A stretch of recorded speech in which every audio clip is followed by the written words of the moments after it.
Welcome to the Slut Next Door podcast, where we dive deep into desire, unravel kinks and fetishes, and explore the deliciously naughty side of self-discovery. I'm Beatrix Vale, an erotic audio creator, and your guide to all things kinky and curious. So let's begin. Welcome back to my podcast. I'm going to be doing part 3 today of my life as an adult content creator. And today I'm focusing on something that I would say is the heart of my work, and that's interaction. For me, connection is more than just replying to comments or chatting with fans. It's about building trust, creating intimacy, and making people feel truly seen. So, in this episode, I'm going to share the different ways interaction shows up in my world, how I navigate boundaries and parasocial dynamics, the emotional labor that comes with it, and why these moments of connection make this work so meaningful to me. So, let's go ahead and dive in. I'm going to explain first how important interaction is to me. When I am working in the erotic hypnosis space, there is a lot of need for trust. And so interaction builds trust with my listeners. And I know that there are some hypno creators that really don't interact with their fans on a personal level or a deep level. And that works just fine. I'm sure people are able to hear their files and experience them, and that's that. But, it's important to me that I provide a space where my listeners feel safe to drop. And when there is power exchange happening, I want them to know that, I'm a safe person that they can drop with, because I know I have personally control issues and trust issues. So if, the tables were turned, I I don't know if I could go into trance fully and give myself over like that if I didn't trust that creator. And like I said, I think for some people this doesn't matter, and that's okay. I It's just important to me that that trust is built when I can provide it. So if we're looking at interaction from the lens of CEO mommy, where I am building and promoting a brand, interaction also provides loyalty. So if I am interacting with my fans and I'm building a connection, I believe they're more likely to come back and to stick around because they do feel that connection. I truly believe that we live in a world where it's really easy to feel lonely, even when you are in a serious relationship for years. It could be because I've been there. It's still, you're able to feel lonely, even in a marriage. And so I do believe that online sex work provides a space to provide people with, or rather to combat that loneliness. So I believe that it is best for my brand also to help fill that bucket, to help someone not feel so lonely. And then looking at interaction from another lens, because I am a faceless creator, I don't create visual content. People aren't looking into my eyes, staring into my soul.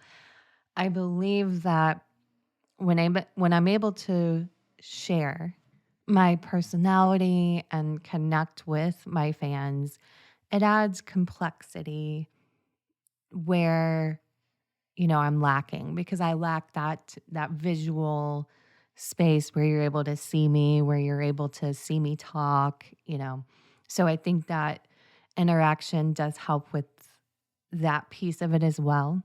And another reason why interaction is important to me is I do genuinely like making my fans feel like they're seen, like that I see them, that I appreciate them, that I care. And I think that's a personal thing. I'm at the core people pleaser.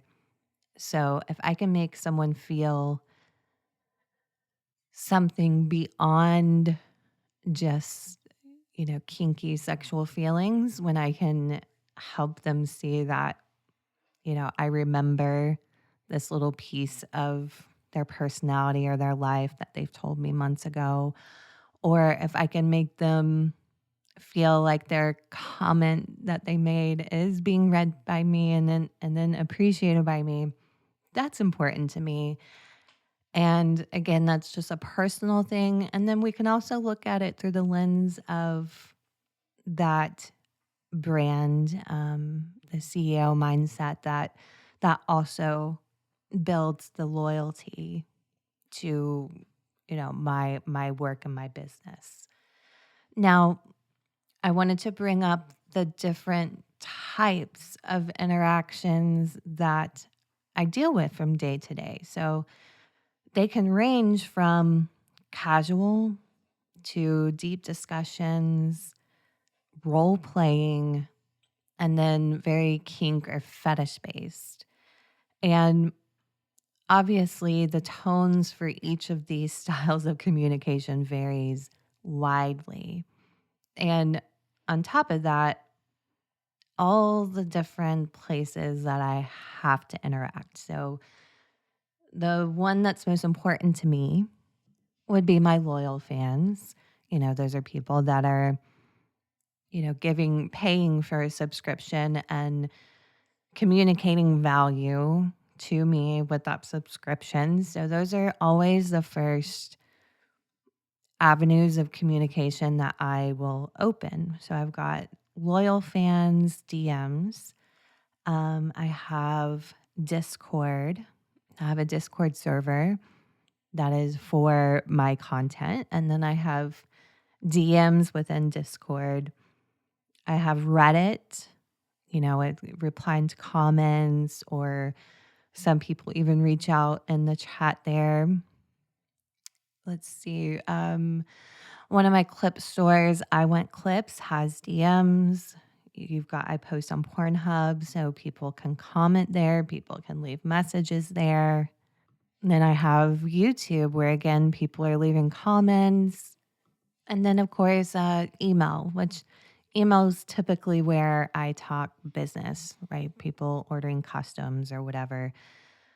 But, you can see that where it's very, I think I covered everything. I might be missing something, but, it's spread out across many different platforms. And it's a lot. There's some days where I feel, especially within my loyal fans, I could spend a whole entire day talking with my fans.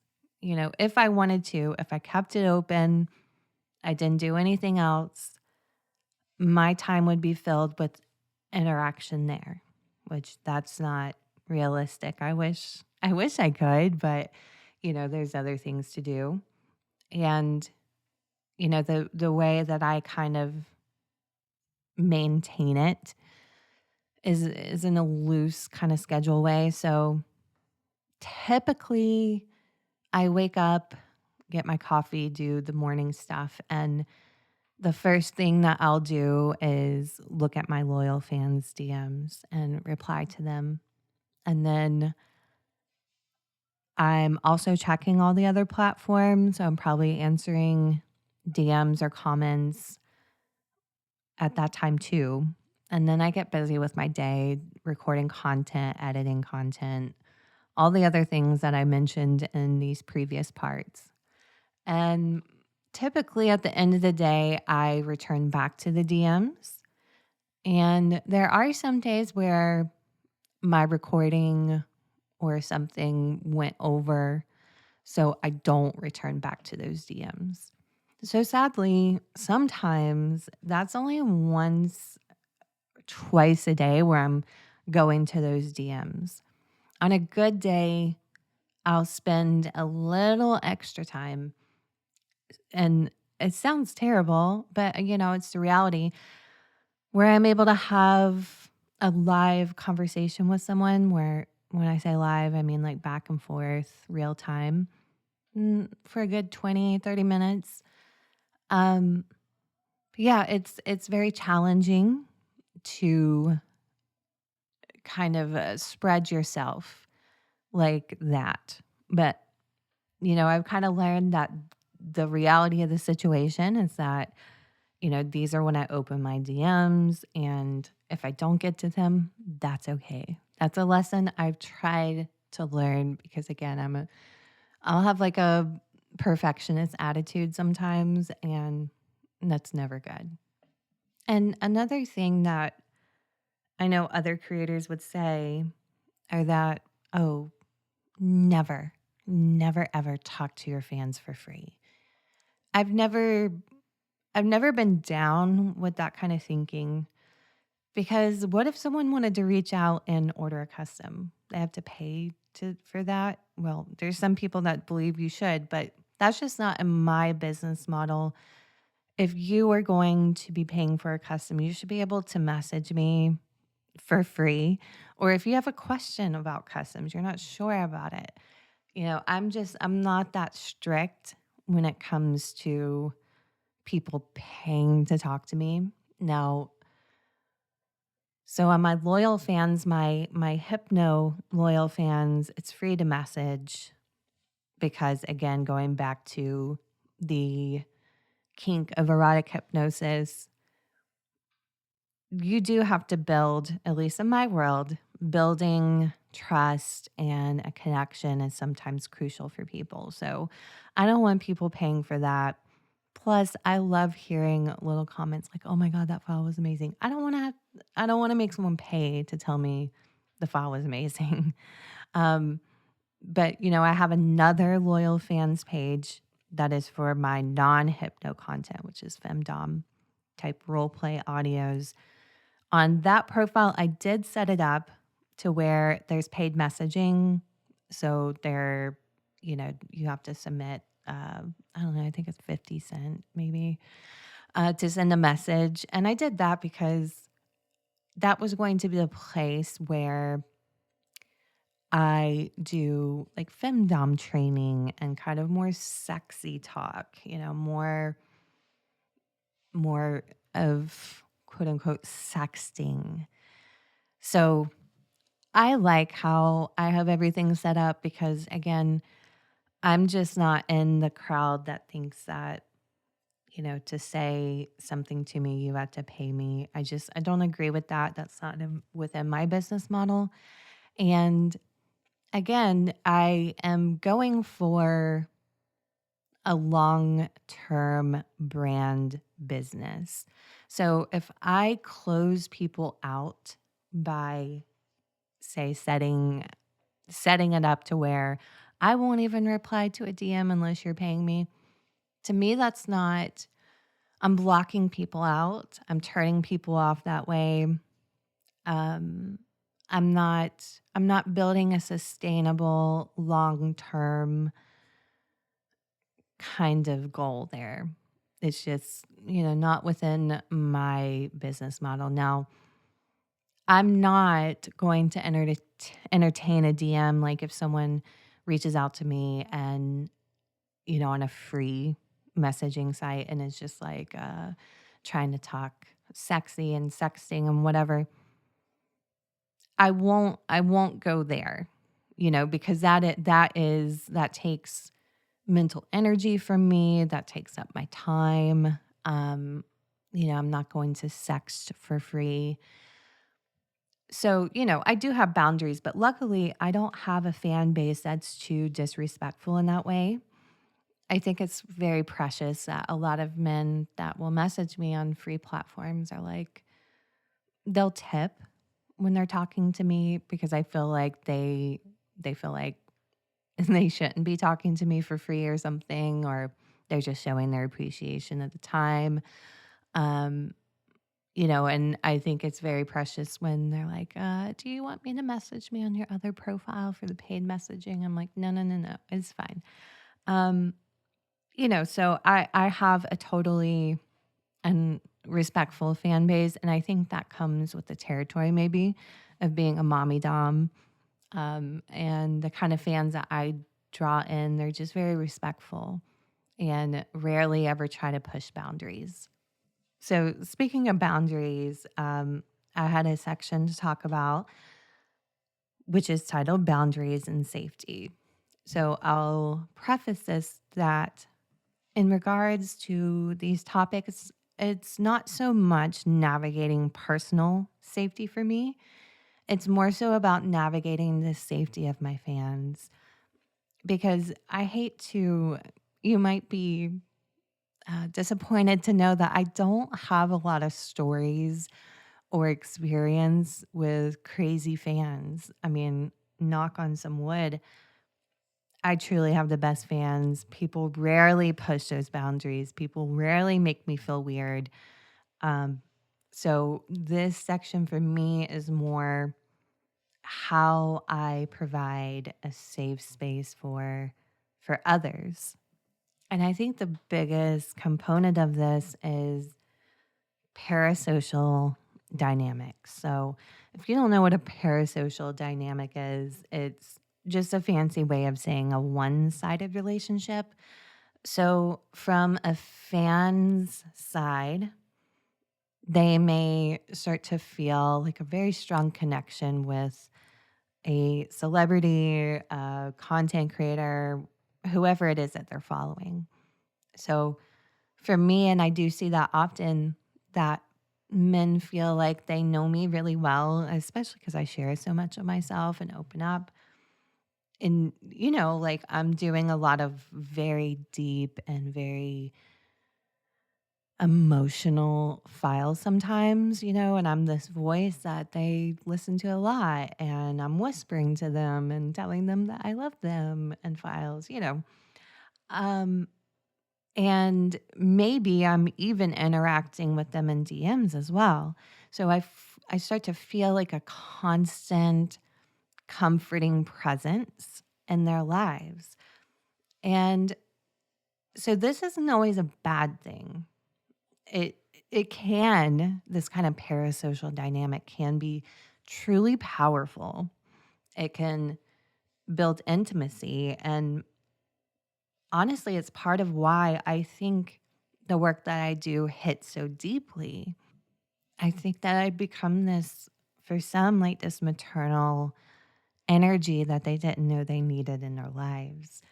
Um, so the important thing, because I do hold this as something precious, I don't take that for granted. I don't try to use it to my advantage either.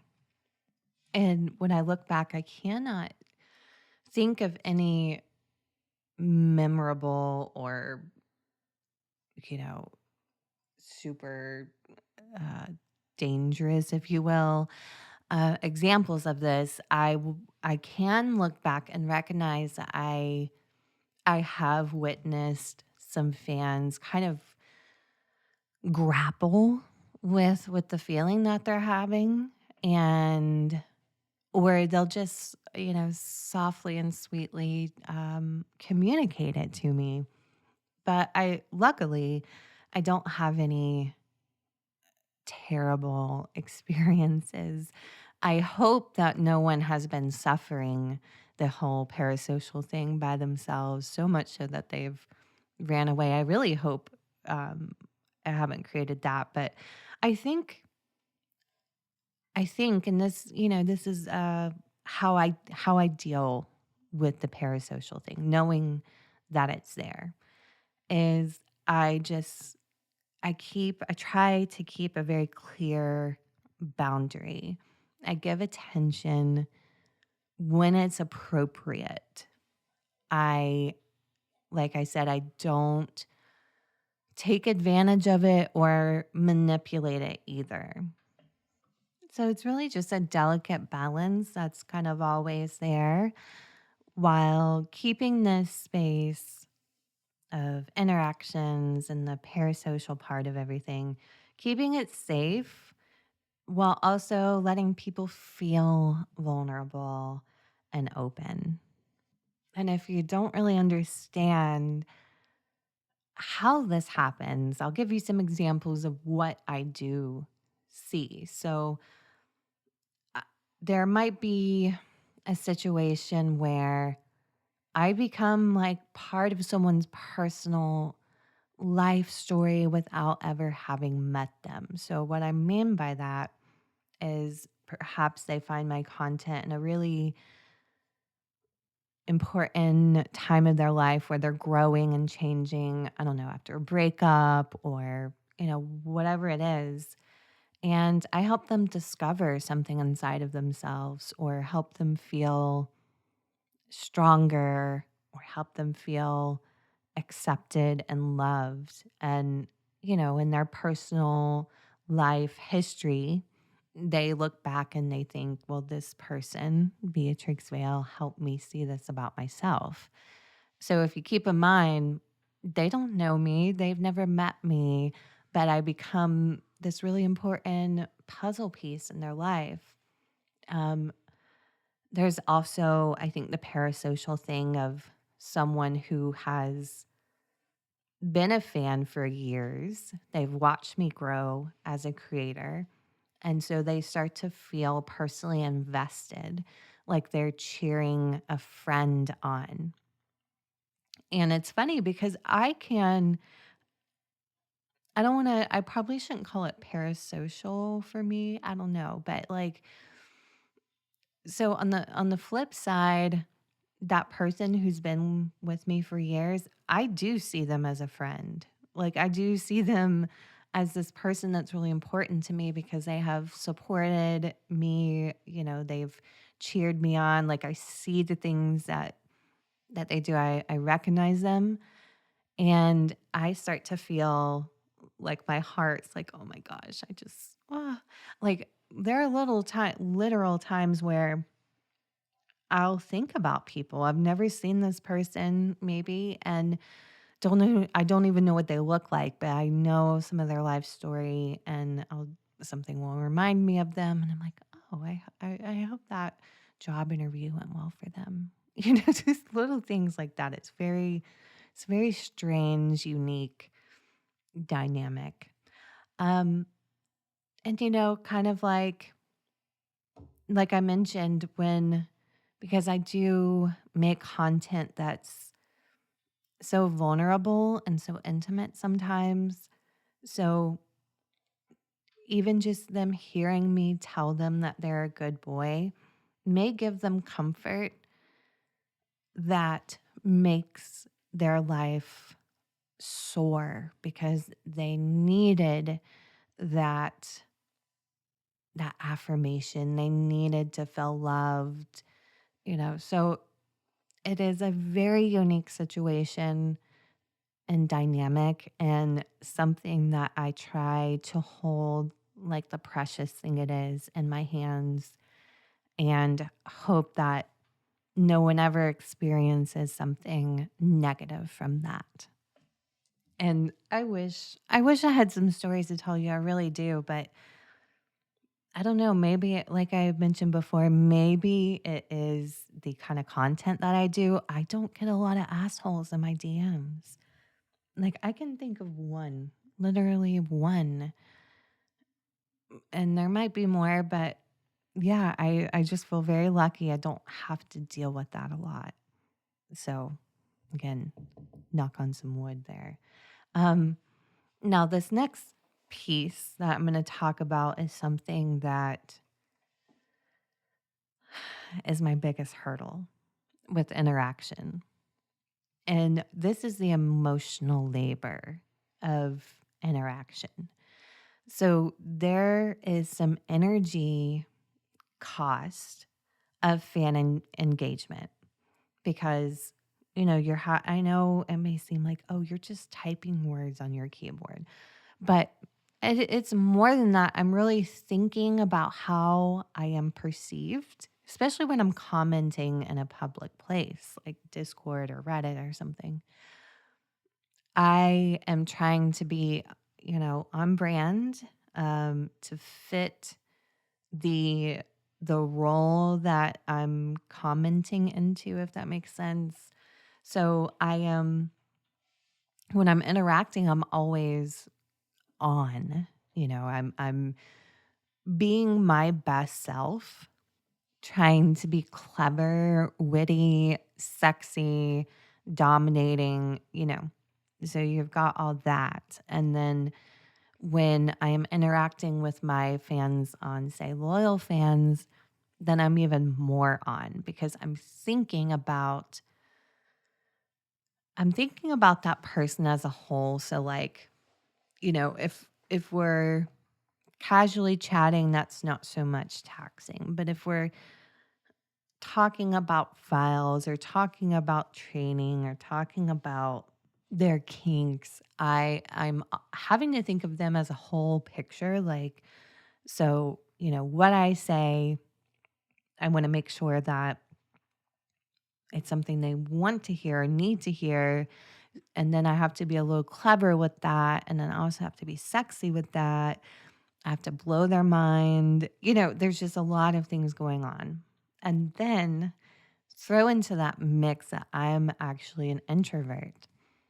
Even interacting through text really, really takes a lot from me mentally because I gain my energy through doing things alone, like my alone time. I That is where I get my energy and my good vibes, and that's where I recharge when I'm doing something that introverts do. I mean, here lately, one of my favorite things is to go outside with Lucy, my dog, and just look around in nature, pulling energy from the earth, so to speak.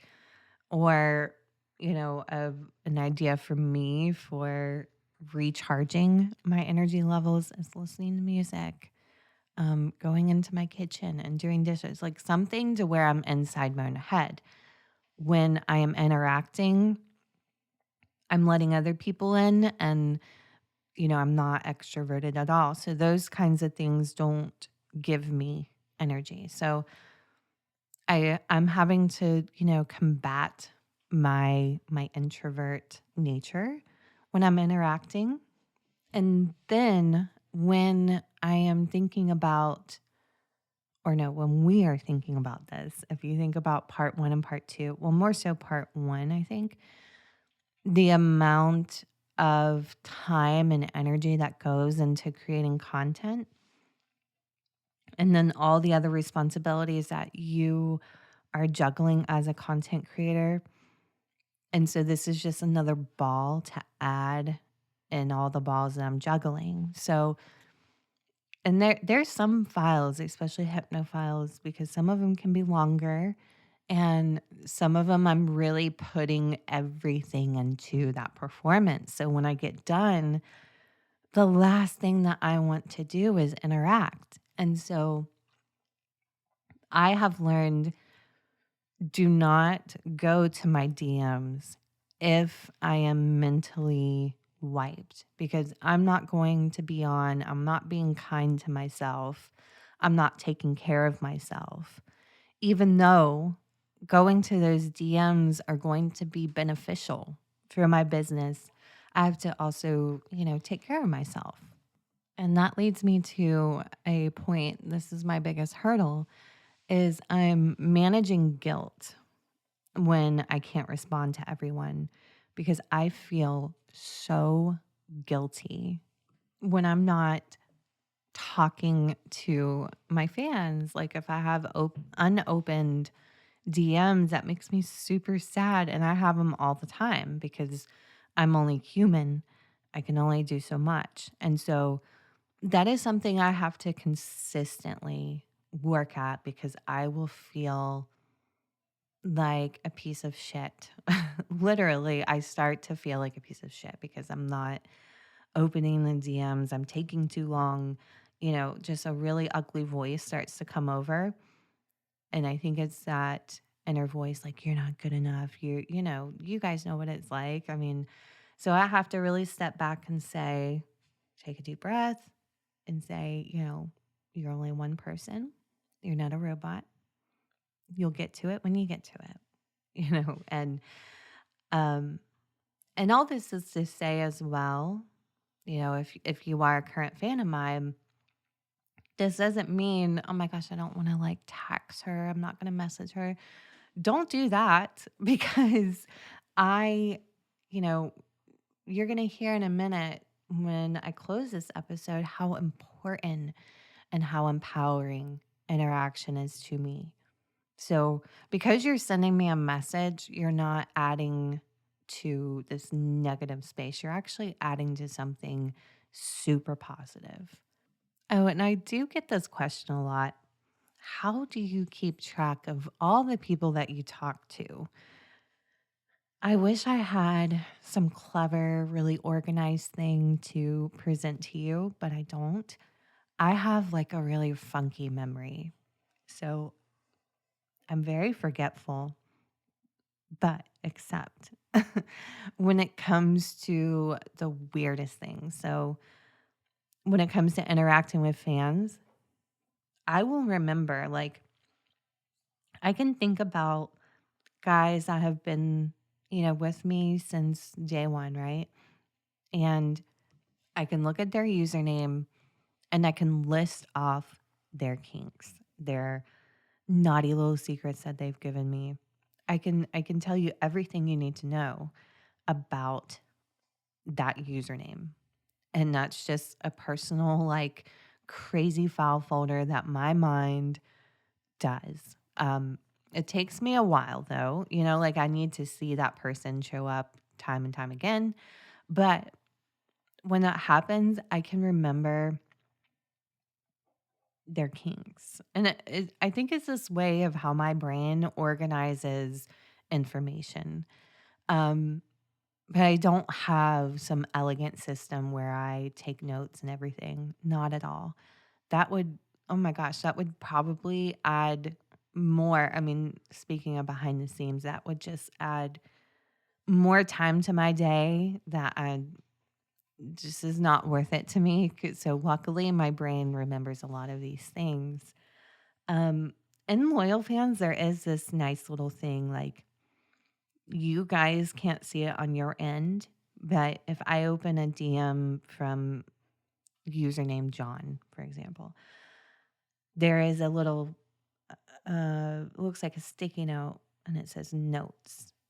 And I can type something in there and it'll always be there and no one else can see it but me. I've used that sometimes, like if someone gives me a list of their kinks or they, like, let's say I have them remember a mantra, I'll make a note right there. But for me to sit there and take notes on important things is just, luckily I don't have to do it, and I just kind of remember it in my weirdo brain. So, now I'm going to talk about community building. This is something that I hope continues to improve, and I would say is in its infancy. I would love there to be a community, so to speak, of my fans. So what this means right now is that, I have a Discord server. I think that people interact with each other. Maybe they do more in the background, but I do really enjoy when I see my fans interacting with each other, asking for advice on files. I think it's adorable and I love it. Um, I'm starting to notice that too, that within my loyal fans, if you've never been on loyal fans, it's kind of like, think like Facebook. Like there's posts and you can comment on it, you can react to it with an emoji. So I've started to notice that recently my fans are liking each other's comments. And I think that's so adorable. Like, I try to react to comments that are left for me for sure. So I've just been noticing that there's already reactions to posts, and I love that. I just love it. I think it's adorable. Like, oh my goodness, my boys are playing well along with each other. Um, I also do polls on loyal fans, and I think that does build a sense of community because if I'm a subscriber to me on loyal fans and I see a poll and I get to see like what other people are putting, that gives you a sense of, oh, I'm here not alone. I'm here with other people. You know, there's other fans of her with me. And I think that I would imagine that the polls on loyal fans become something fun for you guys to read, for you to see the data of it. And, something else that I think adds to my current community is I do try to record files live when I can in my Discord server. And so I'm just recording a file and people are listening in. And there's a little chat box, that people can interact in. So I think that builds a sense of community. Again, you're saying that, oh, okay, I'm not the only person here, type of thing. So, these are things that I have to think about as a content creator. How am I building a community? How am I providing a way for a community to be born, basically, and grow? And I hope that at this point, that now that we're in part 3, that and I'm saying this not because I want you to be like, oh my gosh, you're amazing. You do all these things. I'm saying this because I want you to see it, kind of the original goal of this series, or if you will, of behind the scenes. I wanted you to see that, and adult content creation is not as easy as it seems. I think, I probably thought it was easy when I started and definitely had no clue, and I'm sure that it would be easy if you're just doing it for fun, as in, you don't care if you succeed or not. You're just throwing stuff on the wall because of whatever reason. Like for me, it's always been, when I go into something, I'm going balls to the wall. I'm going to the fucking hilt and I'm going to fucking do it. Um, so it's always been important to me to have something sustainable, something that will grow and succeed. And if you want those things to happen, this content creation is not easy. There's just a lot of moving parts, a lot of things to juggle. So, in terms of interaction, community is something else that I'm having to consider and add into my, overall routines. And when I think back to the evolution of my interaction overall as a content creator, I can think back to the beginning where I was definitely more involved and more communicative with my fans. I can think back and think about, hey, so what did you think of this file? What file should I do next? Or, I was just very like wanting to use their interests to help me grow, right?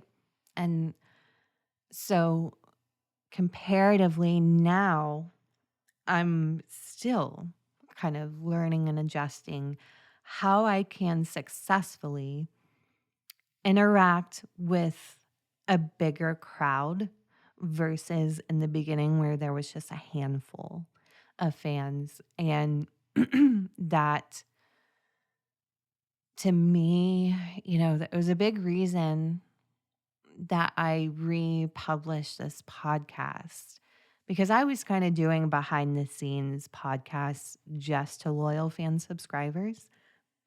And, a lot of things that I have been doing, like the behind the scenes, I'm leaving like little personal voice notes on my Goon Mommy profile. All of these things are done for the sake of sharing myself with a bigger crowd of people because my DMs aren't, they move very slow, unfortunately. And when I say by slow, I mean, like I said, I'm opening my DMs in the morning, and sometimes I come back to them in the evening, sometimes I don't. Um, so if I'm really trying to interact with someone, it's going to move slow, unfortunately. So that's why I try to find these ways to communicate to all of you at once and make it things that are very meaningful. Because as my business grows, as my fan base grows, my interaction slows. And that's just the tough reality of it. And yeah, it's like I said, you might hear it in my voice. It's something that I grapple with actively to not feel guilt on that because the interaction is so important to me. And that leads me into my last and final topic with this is the impact of interaction. Like so for me personally, the interaction that I do receive makes me feel so fucking good. Like, it is just one of the most positive things. I get literally addicted to reading my interactions with or from fans. There are many times when I feel so touched, like, especially when someone tells me that I made their day better or I created some positive effect in their life that touches me at a core level that feels so good. And then on top of that, I feel immense levels of empowerment that just make me want to make more content. When I see things that make me feel empowered, I just want to make another file. I just it's a dopamine hit, so that makes me sound like I'm a pick me or a attention whore, and I'm definitely not. But I mean, my goodness, the adoration and the devotion just is so wonderful and makes me keep coming back. And I would even say makes me keep coming back with more and more intensity and just betterment. The Luckily, like I said, the negative interactions they're really not that many. So like when I go to open DMs or whatever, I don't have to worry like, oh God, is this a day that I'm gonna get pissed off or it's just a rarely negative interactions that I have. I feel super lucky in that way. And then we have the impact that my fans receive when they do get a response from me in DMs or they get a comment from me that it fills them with a special kind of joy or makes them feel seen. That right there is wonderful. And why I don't have that attitude where you have to pay me to talk to me or have my attention. No, no. Um, like I said, this is a business, a brand, content that I'm trying to make for a very, very long time. And I strongly believe that keeping my fans, the ones that believe in me, keeping them super close to me is important. But, as I wrap this up, keeping them close to me in a safe way that's safe for both them and me. So, the interaction just becomes something more meaningful that goes beyond just the performance of my work. It's just a special and precious thing. So, with that said, I'm going to say that is it for part 3. Interaction has definitely shaped my journey as an adult content creator in ways I never could have imagined. And it's become sort of a reminder that this isn't just about content. It's about connection and how powerful that can be when someone feels seen, heard, and cared for. So next week, I will be coming out with part 4 of this little series, and I'll be talking about a not so glamorous side of adult content creation. But I want to thank you for listening, and I want to thank you so much for being part of this journey with me. And I'll see you in the next episode. And that's a wrap for this episode of The Slut Next Door, where we dive deep into the raw, unapologetic truths of human desire. If you loved what you heard today, make sure to subscribe and turn on notifications so you never miss a juicy moment. Want to connect with me outside the podcast? Click the link in my bio, where you can find lots of juicy content and options. Until next time, I'm Beatrix Vale, your Slut Next Door, and I'll see you in the next episode.